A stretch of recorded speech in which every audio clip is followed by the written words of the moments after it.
John chapter 6, verse 21.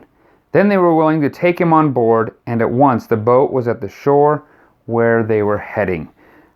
This is the response of the disciples after Jesus has been walking on water and calling out to them and saying, "Do not be afraid." One of the themes in John is that he says, "My sheep hear my voice, and they follow me." They recognize his voice. That's in John 10.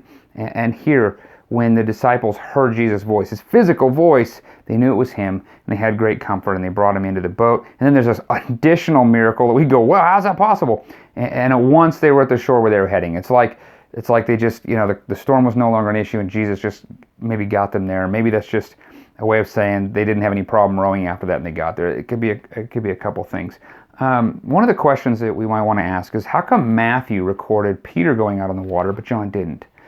Peter says, "Call me out there with you, Jesus," and out he goes, and then he loses a little bit of faith, and then he sinks a little bit, and then Jesus grabs him, and they both are in the boat, and then Jesus looks at them, they're all kind of afraid, like, this really is God. They're more afraid at that reality, really, than they are him just walking on the water, because he's God, and they're in his presence, and it's crazy, and Jesus, is showing them who he is. Why did John not record the same thing that Matthew recorded? That seems like a big deal. Let's remember, in John 20, verse 30, he said, look, he wrote all these things down, and there were many other things, he said. He could have written down miracles and amazing things, but he wrote these specific things down so that you would read this account of Jesus and believe that he is God, and by believing have salvation in his name, be given the right to be a child of God. Interesting that Peter walking on water wasn't really something that John thought would be significant for our salvation. However, God saw it fit that we could still read about that in Matthew.